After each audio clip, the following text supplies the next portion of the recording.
John? Yes, hi, welcome to the first ever live district grants fair.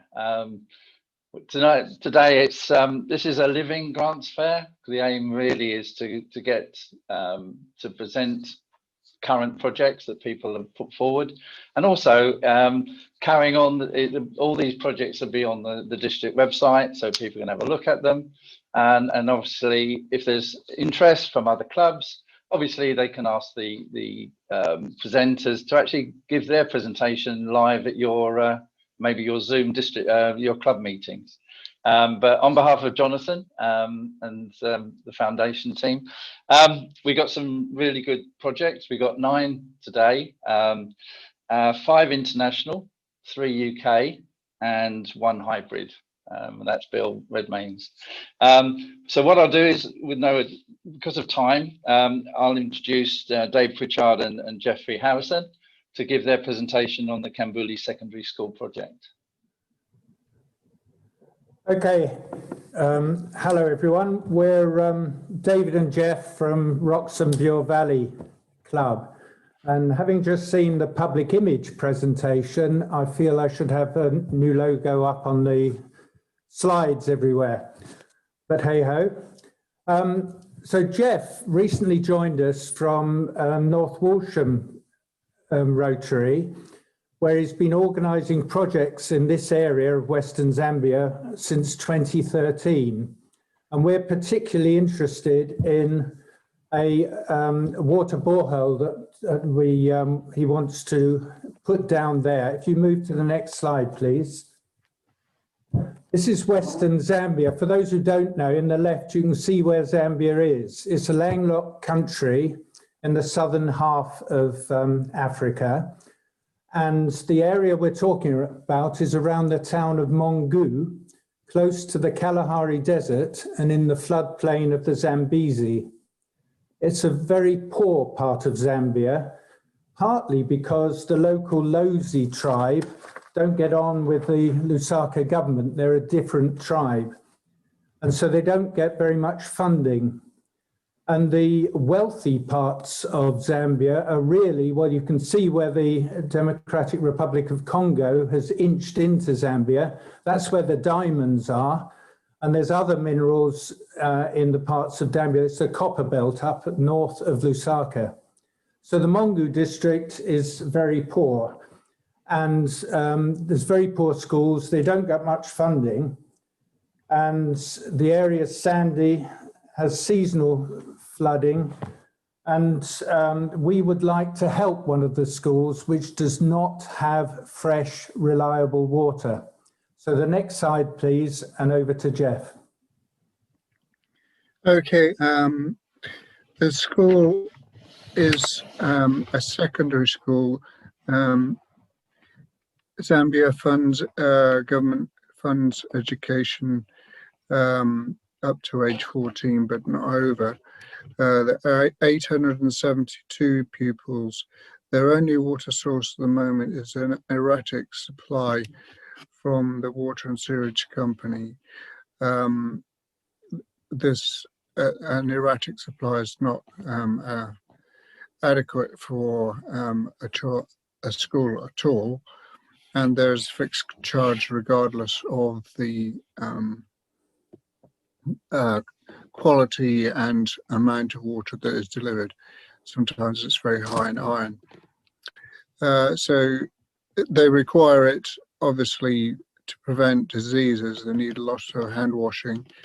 There are occasional cholera outbreaks in Zambia, in this area, and diarrhea is a persistent problem due to poor quality of water, although the water that is delivered, when it is delivered, is probably potable, but it's just very high in iron.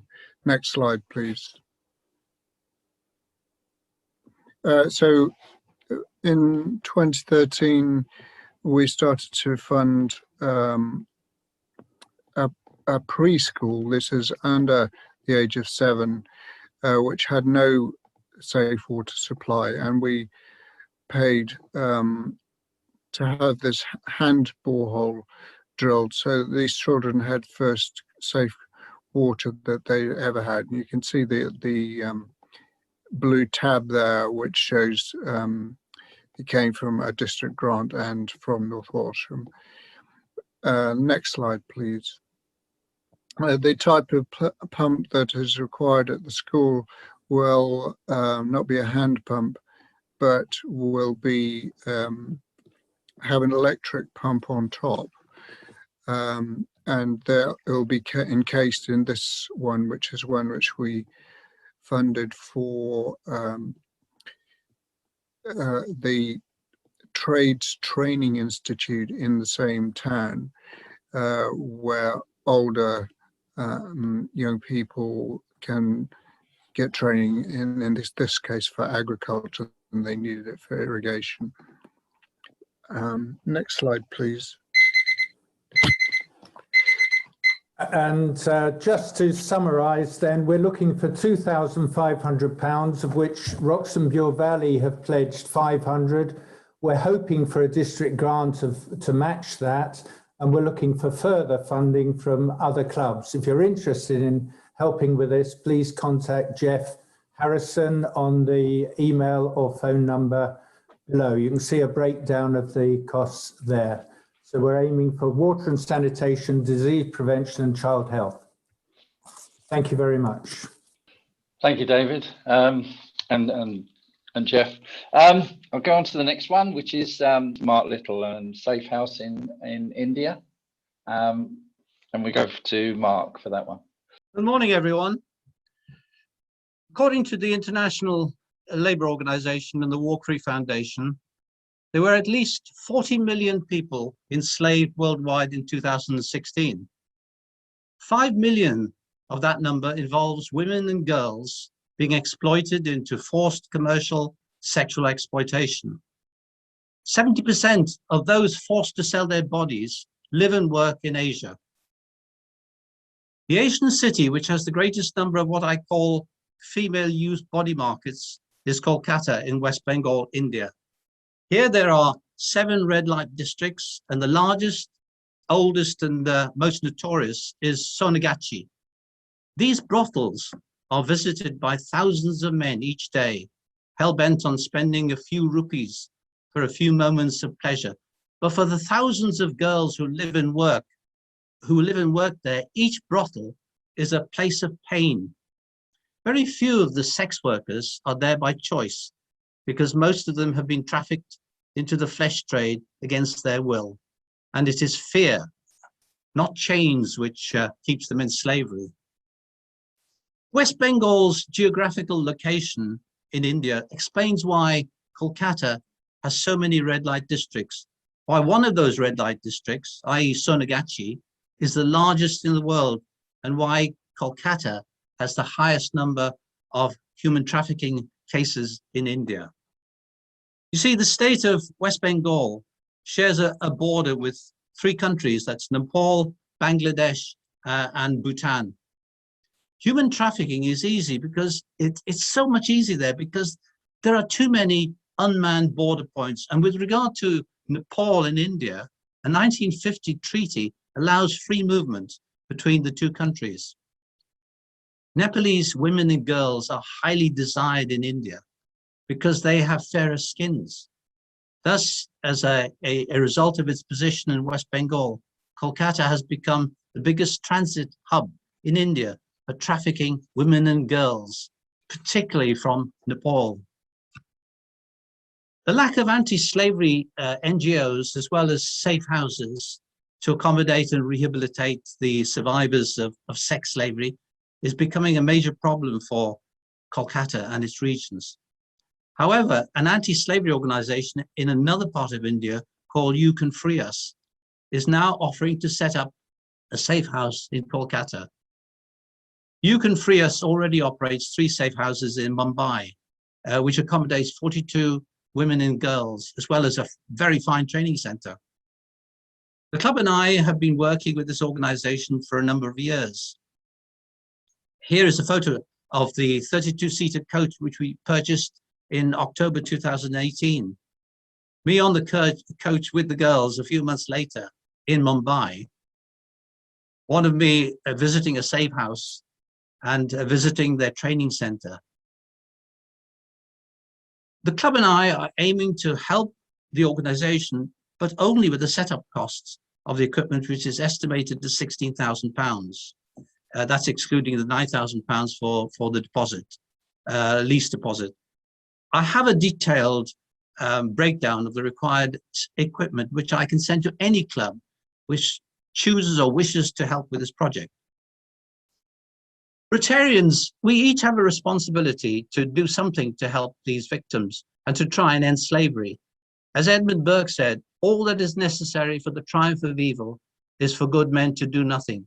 We must avoid that trap, because if we're neutral in situations of injustice, we've already chosen the side of the oppressor. One of the ways to help, of course, is to end this obnoxious crime against humanity, is for all of us to support the work of anti-slavery organizations. This is so important because they are so few in number. They're like mice fighting a herd of elephants. These activists and their organizations know how to set slaves free. They know how to rehabilitate the survivors, how to teach them about their rights, how to ensure that they don't return to enslavement, how to reintegrate them back into their own homes. What they find difficult is mobilizing the funds which will extend their work further. And this is where we Rotarians can help. If we can mobilize millions of dollars to almost eradicate the polio virus, we can do the same by providing the necessary funds for these anti-slavery activists to combat the epidemic of modern slavery and human trafficking. So please do consider helping this initiative in India. And thank you very much for listening.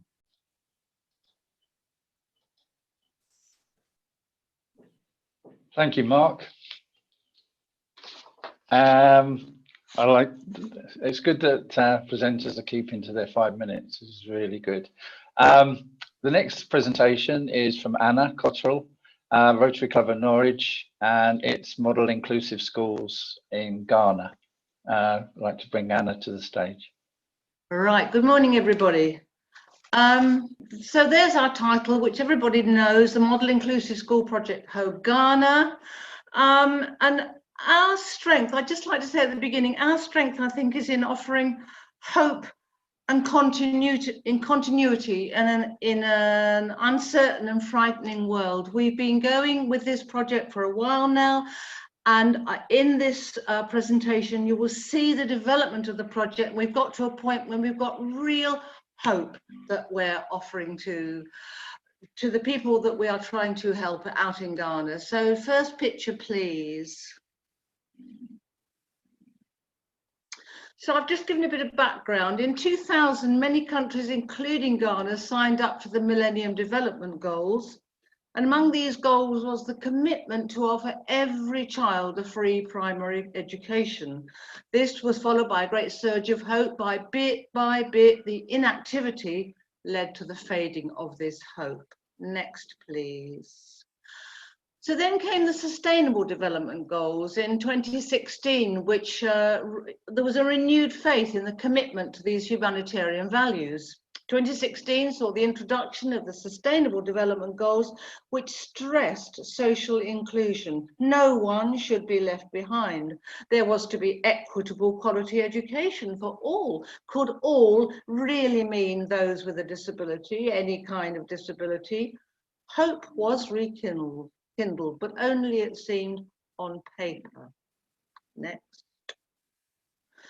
The reality was still life as it had always been.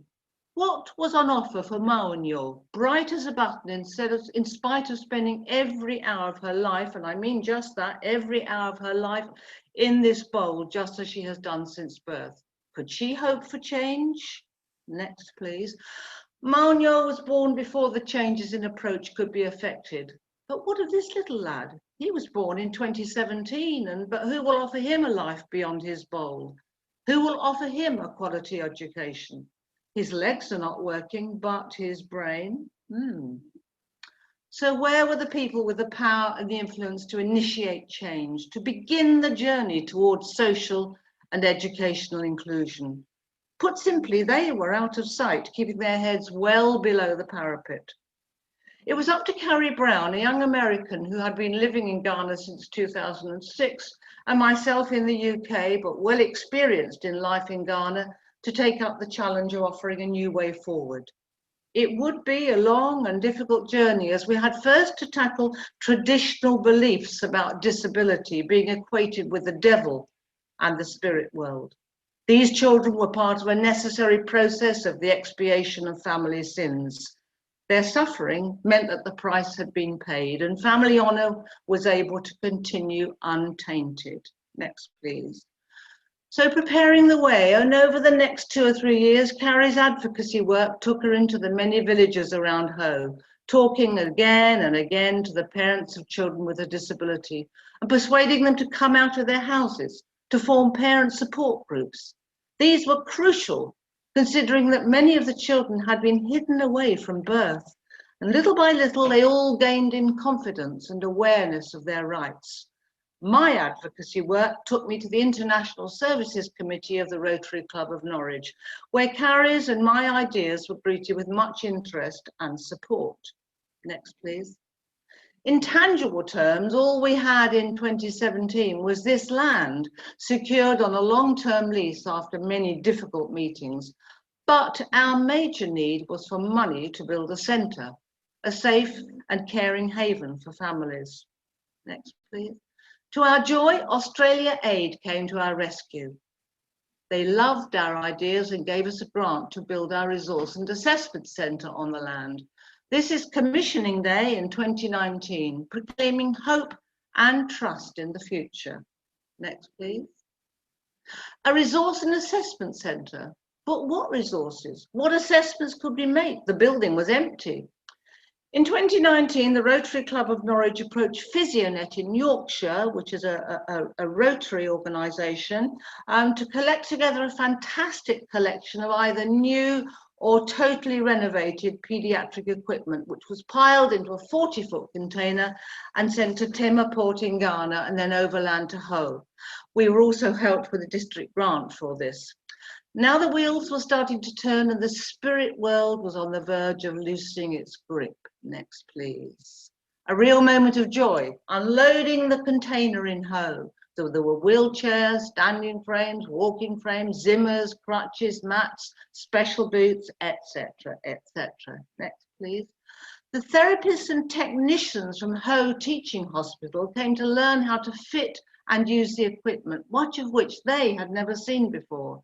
And learning how to use the equipment necessitated all sorts of new learning about how the body could be trained. So in providing this equipment, we were helping train the teachers.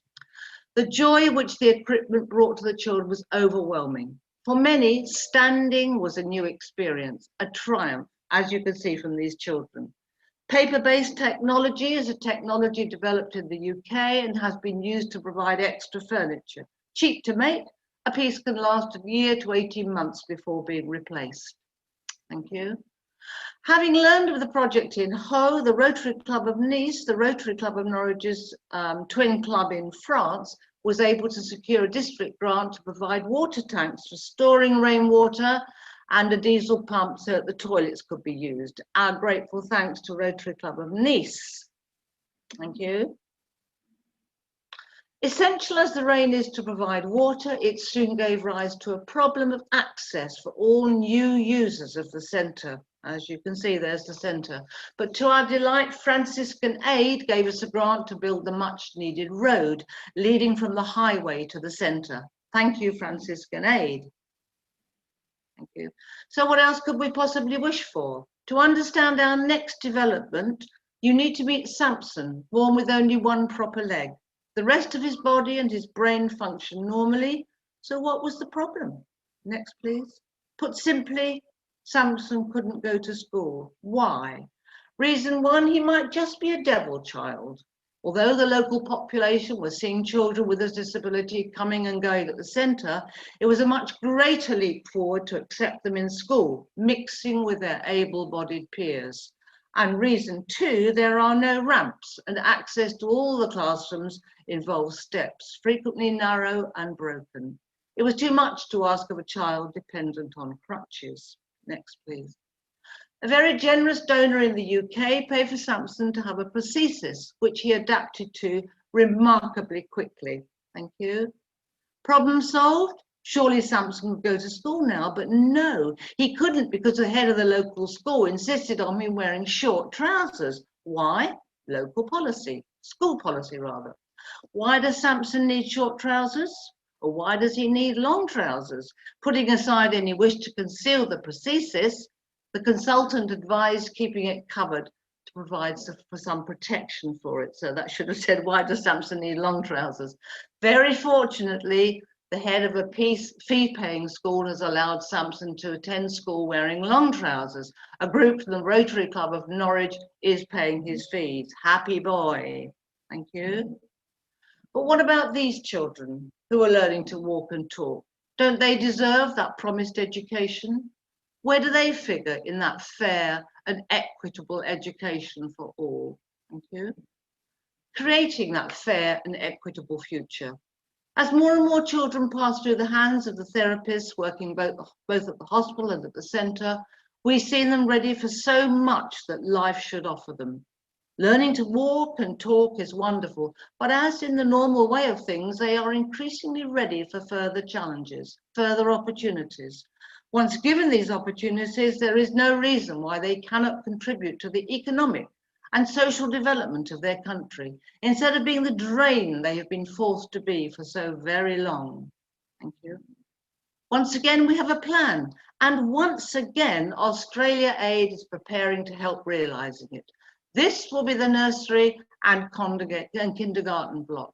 A Rotarian as Ghana has provided sacks of cement to help build the concrete blocks. Cement is very expensive in Ghana.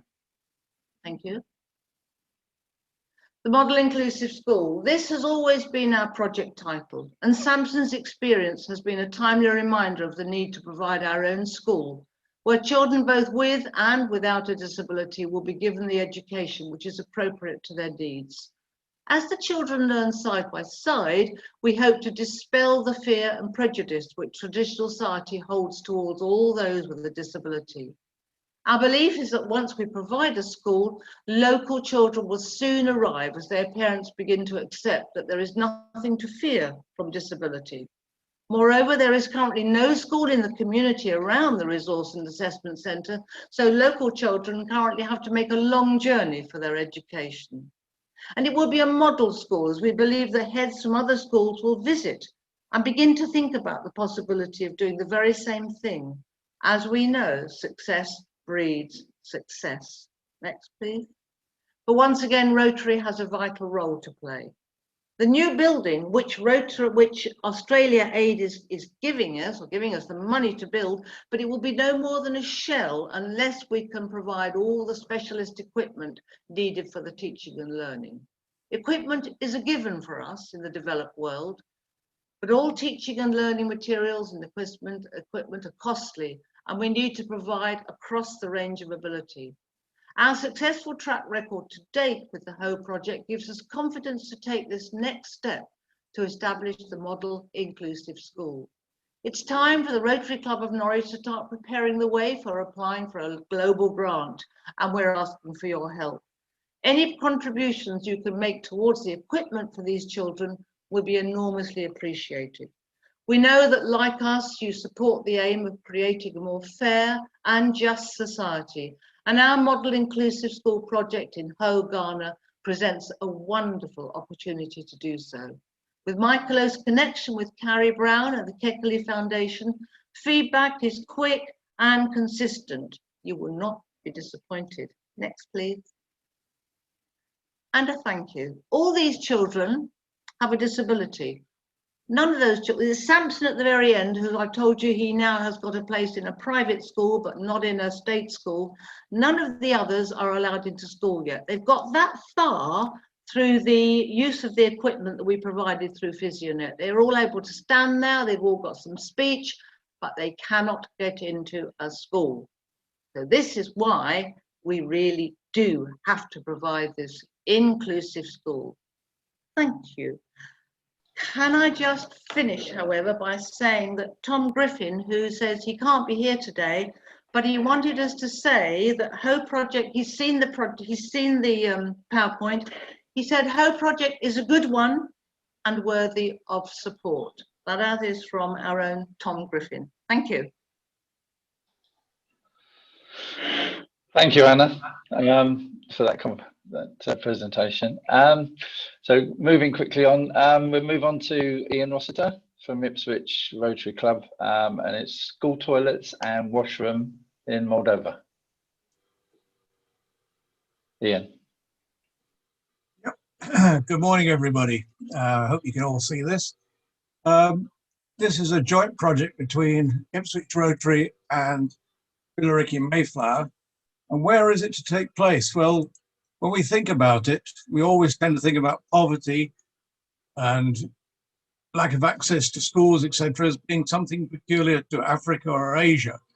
But just 2,000 kilometers away, if you like, right on our doorstep, is Moldova, a former Soviet republic where the population are poor, there is very little employment.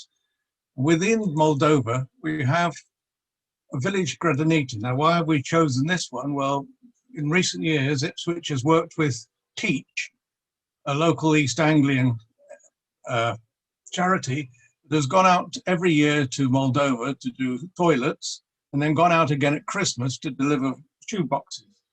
In both projects, we've worked with them. Now, Grădinița is a village that was visited by Barry Howe, the president of Billericay Rotary, Mayflower Rotary, who went there last Christmas to deliver shoe boxes. It's a largely agricultural community, subsistence farmers, living in a country which is classed as a middle-income country, where the GDP is half that of South Africa.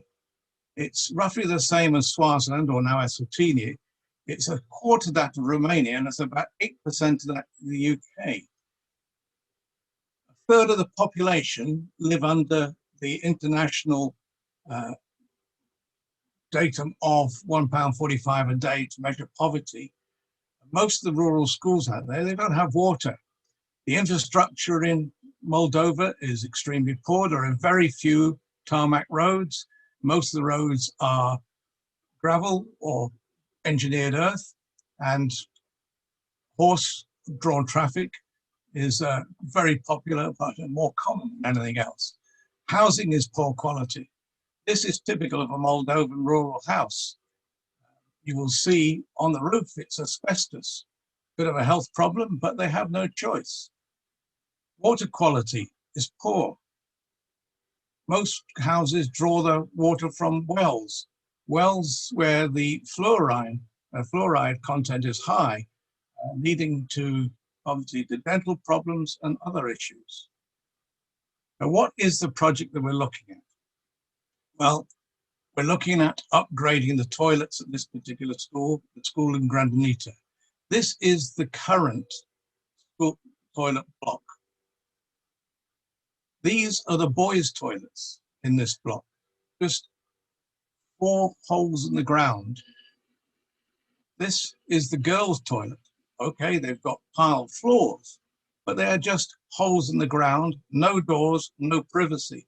And this isn't exactly conducive to education.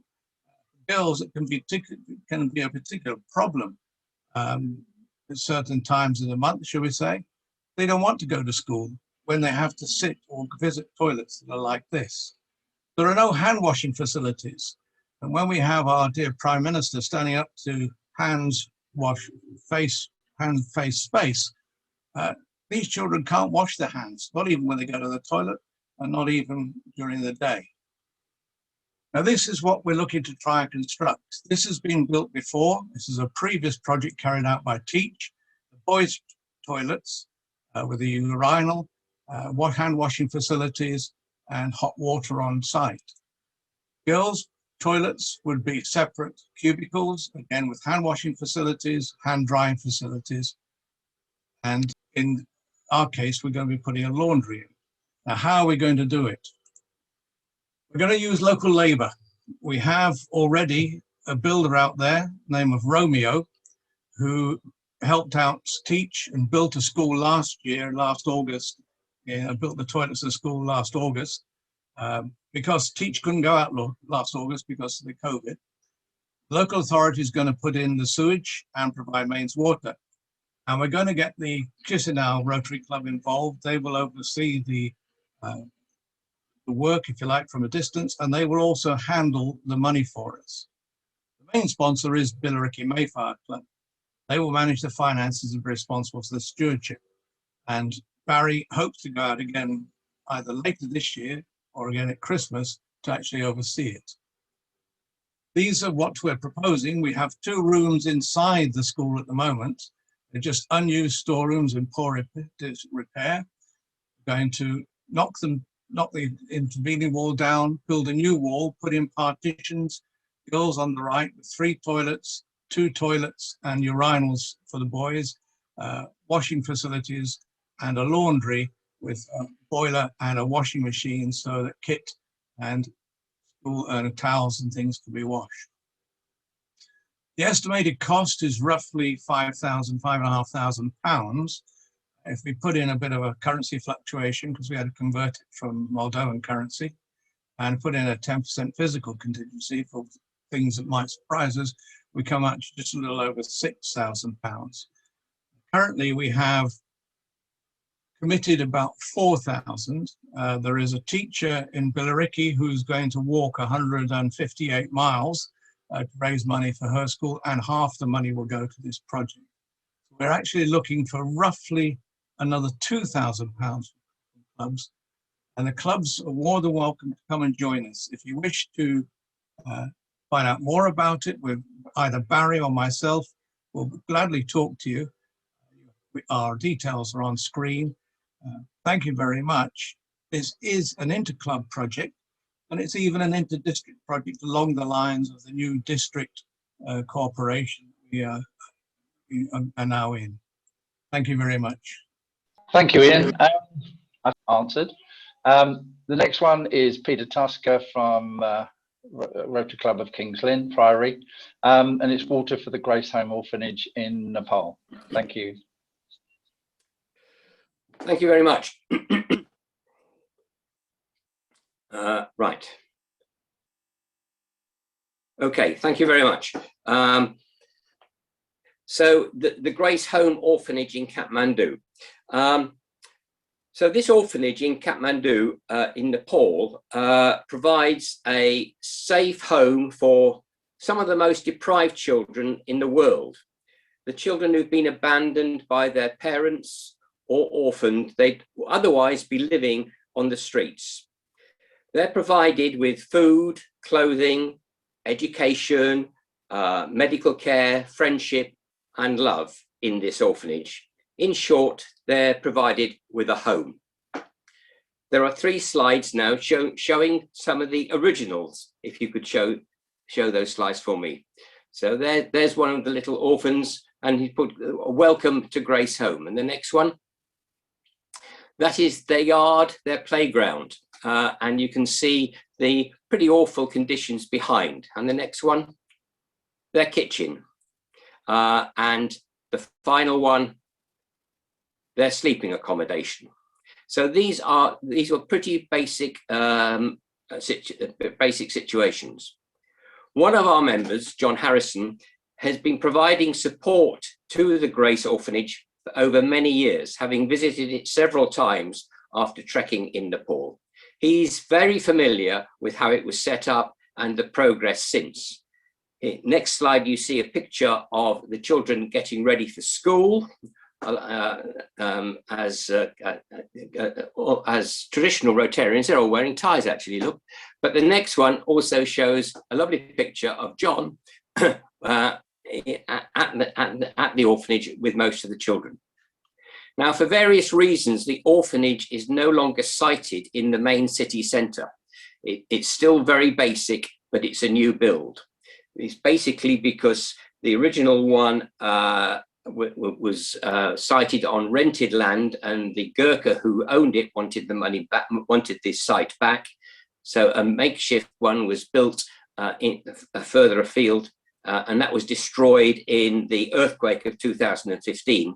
And so they've got a new build, which is the next slide. There it is. It's beautiful. It's but it's fairly basic, and you can now see a picture of its sleeping accommodation in the next one, which is much more acceptable. Funding for the orphanage has always been a challenge, and the trustees have been seeking ways to reduce their annual costs. The orphanage's water supply is not drinkable, and they have to purchase bottled water. In addition, they don't have a supply of hot water for washing. The hot water is provided by boiling ordinary water in small quantities in pans. And the annual electricity cost is in the region of £550 per year, and that supply is fairly spasmodic. So the lack of a reliable source of potable fresh water prompted our club, Priory Rotary Club, to organise a project jointly funded by the three clubs in Kings Lynn and very generously matched with a district grant to provide a major portion of the money to make that project happen, i.e. providing fresh water. Drilling the borehole has started in the last few days, and I think by the end of next week, potable water will be achieved. And we're delighted to have on the ground there the Rotary support from a chap, sorry about that, from a chap called Madhav Pokharel, who was a Rotary Peace Scholar who studied in Bradford and who we happened to meet in Bradford, and is now a civil servant in Kathmandu. His help has been invaluable and it's another example of Rotary networking. Now, we would like to continue supporting the orphanage by financing the provision of hot water, which is so essential during the very, very cold winter months up in the north of Nepal. So this would be linked with the provision of solar panels and batteries to reduce the annual running costs. It would provide a source of electricity when faced with all too frequent power cuts. The provision of hot water and electricity could be achieved by the installation of 2 300-litre solar heating units and 2 solar panels with associated storage batteries and inverters, which all together we estimate would cost in the region of £3,000. And our proposal is to fund this from a combination of grants from other Rotary clubs and a matching district grant. I would say, as Rotarians, we always remember the children of the world. This is clearly demonstrated by our commitment to the polio project. And this same global concern recognises that the provision of heated water in a hostile environment is a right, and I think not a privilege. And I believe that this project ticks 4 of the areas of focus. So it looks after water and sanitation, it looks after maternal and child health, it looks after disease prevention, and now it's actually ticking the box as far as the environment is concerned. So that's our project. And if you're interested in finding out more about our proposal, there are my contact details, but as you know, they'll be on the district website. Thank you very much indeed. Hi, yes, thank you, Peter. Great presentation. The next one is with Rory Sherlock from Reepenham District. It's the creation of 2 rat-proof pens for red squirrel breeding programme. Over to you, Roy.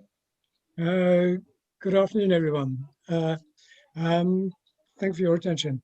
Following on from a very recent talk to our club this past 2 weeks, this project involves the creation of 2 rat-proof pens for a red squirrel breeding programme at Whitwell Hall, Reepham, an outdoor recreation and education centre for our local, county and international children's groups. This successful breeding programme, part of the East Anglian Red Squirrel Group, sadly has been halted as a result of persistent rat infestation. For those of you who have never seen a red squirrel in the flesh, here is a no expense spared slide. Very high tech. Our proposal is a creation of a revolutionary design which will ensure a safe environment for the squirrels and allow Whitwell Hall to reinstate their wonderful Reds breeding programme. Established in 1938, Whitwell Hall has over 2,000 children a year passing through their doors, experiencing the wide biodiversity of the estate, both under canvas and in the Georgian Hall. I and a number of members of Reform Rotary would very much like to help them restore this programme. At the moment, we have two options on the table. As you appreciate, we have very short notice to prepare all this, but I think we've hit the ground running on this. Option one is that research shows that rats are capable of chewing through anything to get to food. Living in rural communities, many of you will have first-hand experience of this. However, solid steel is one of the most impenetrable materials available. The first proposal is to build 2 metal rat-proof pens using a 20-foot steel shipping container cut in half horizontally and modified to form robust and secure bases into which Whitwell staff can build their breeding accommodation. An overhanging steel 45-degree skirt around the top edge will further resist rat incursion. The inverted V formed will be further secured using vandal-proof paint hidden within and hidden from the children. To provide further security, no pipes, wires or other items will penetrate the steel walls or floors. Drainage will be provided by simple immersible pumps powered by batteries fed from solar panels, similar to those that are used in the bilges of small boats kept on moorings.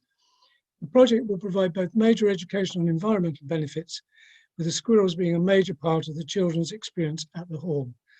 The hall previously involved both the local primary and secondary schools in their squirrel pens creation, which we expect to continue. An appeal to Reform and District residents to also get involved will produce a significant PR gain for Rotary within our locality and beyond, and be part of our new members drive. Option 2 is a variant of the same aim. That is to again produce a vermin-proof impenetrable steel base into which the timber and mesh cages are enclosed. However, this option involves the use of a hull of a redundant 30-foot or so steel fishing or crabbing boat. In addition to having superb educational and environmental credentials, which should also lead to talks for the children on fishing and our coastal environment, this project has the potential to create a very attractive enclosure and provide an excellent ready-made Rotary PR opportunity, a Rotary Red Squirrel Ark, as it were. If any of you know someone who has either a steel container or two sitting around doing nothing, or any of you in coastal clubs who might know of a steel hulk of a boat on a beach or sitting forlornly in a field, please do get in touch. We are not looking for an immediate commitment of funds, although that would be nice.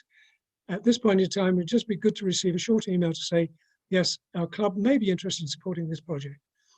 Our current estimate of an overall cost is £5,000 to £6,000. I can be contacted on Roy Sherlock at btinternet.com. Roy Sherlock, all one word, at btinternet.com. Thank you for listening. Many thanks indeed. Thank you, Roy. Great. The next one is Cambridge Sawston, Ted Sage, and it's Cambridge Cancer Help Centre Therapy Room Upgrade. Over to you, Ted. Thank you. Hello. Many of you will know someone who has been affected by cancer, a friend, family member, business colleague. In fact, they say about 1 in 3 of us are likely to be affected over the years. The Cambridge Cancer Health Centre has been supporting cancer patients and their families and carers for 34 years now. It's located on the Scottsdale Garden Centre site in Great Shelford, which many people in Cambridge will know. There's a special purpose building built for the Cancer Help Centre by Scottsdale at a time when they didn't have a facility. It supports members from a very wide area around Cambridge and much further afield. We go out to Bury St Edmunds, Kings Lynn even, Haverhill, Saffron Walden, and obviously many people come from within Cambridge.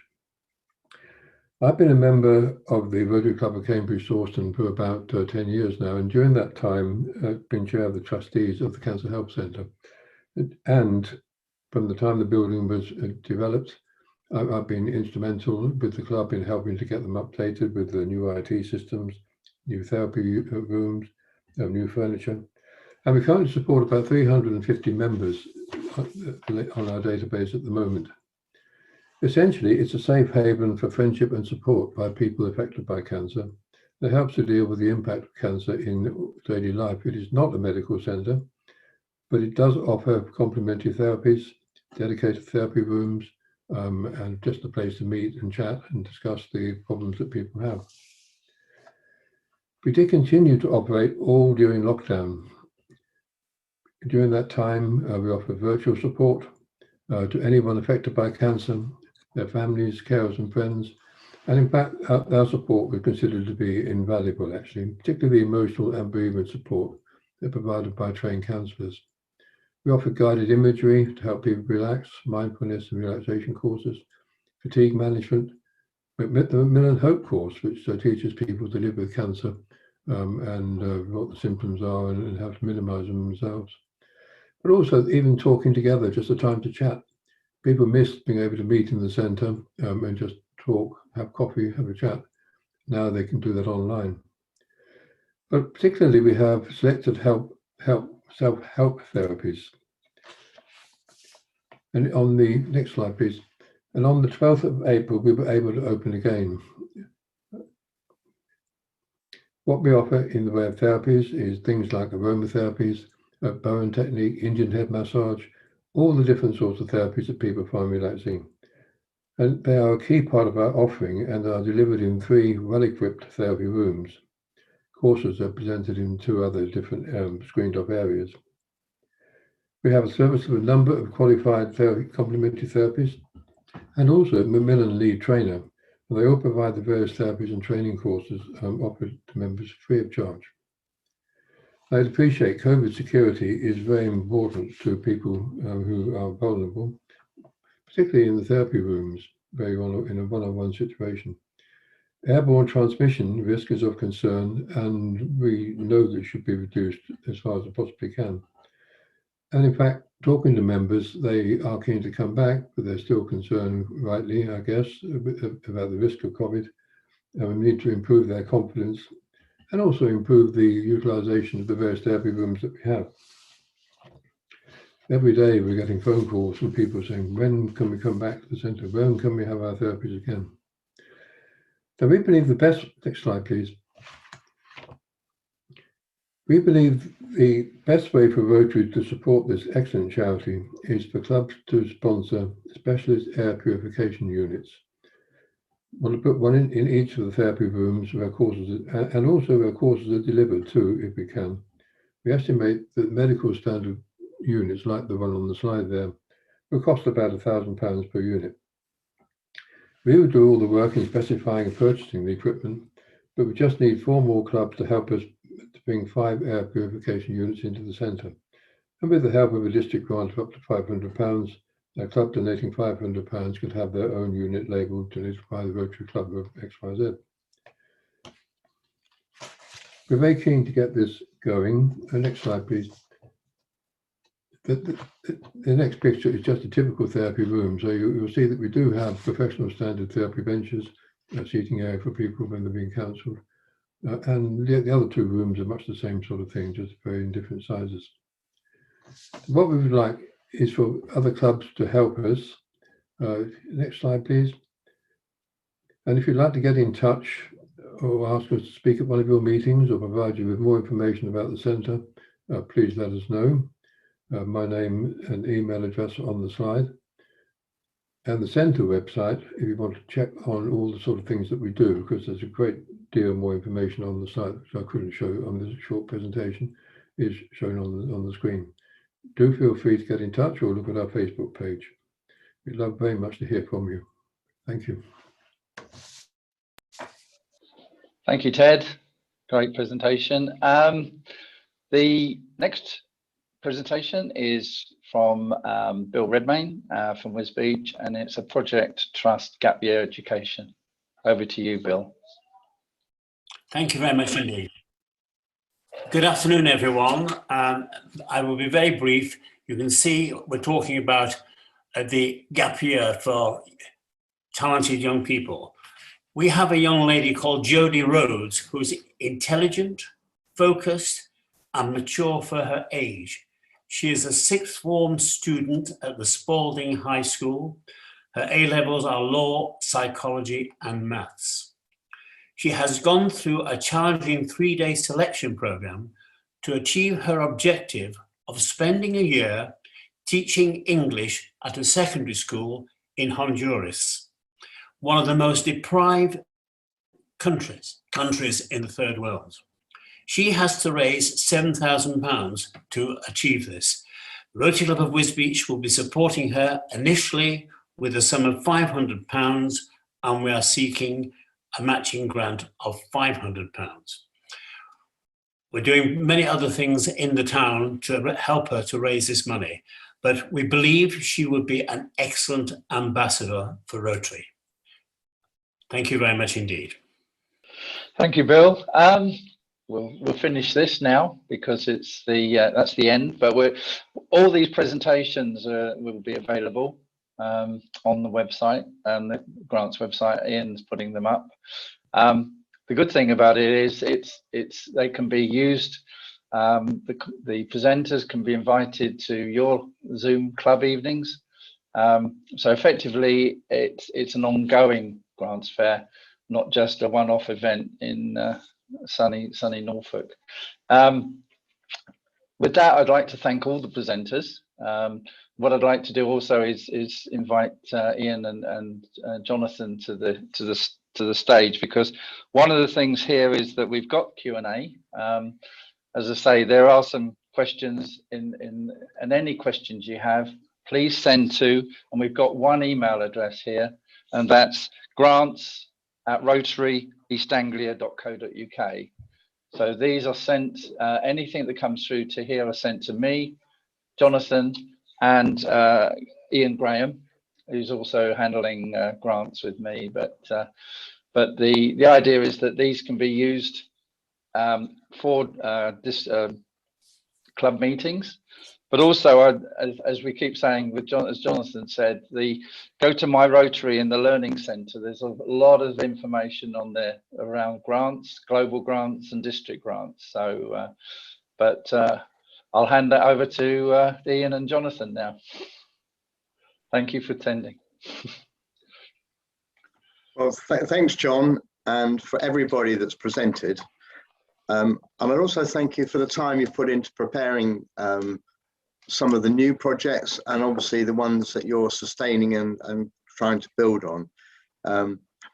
Certainly, this is the good part of Rotary, that although we need foundation donations throughout the year, it's what we do with that money that really counts. And I think, John, we've got some excellent presentations to consider.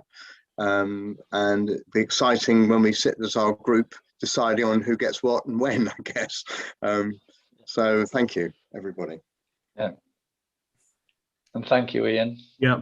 I will. There will be a video of this as well, John, and there were one or two little issues with slides. But as I have the presentations, I will embed those into the presentations. So it will look as though it was, made like that. Well, thanks, Anne, as well, for sorting out the back room, and you, Ian, for sorting out the technicalities, because it's beyond my pay grade on this one. So, but thank you all for attending. From my point of view, as I say, any issues, grants at rotaryeastanglia.co.uk, and we'll get back to everybody with the Q&A, the answers, where the website is that you can look at and the grants forms, because that's on the on the district website as well. So, but one of the things that Anne will always remind everybody, and Steve Munns will, is the MOU. This is one of the priorities for applications.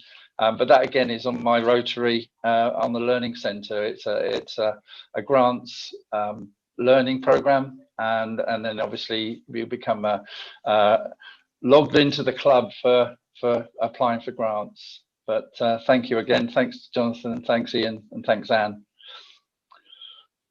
And from my side, goodbye. Thanks.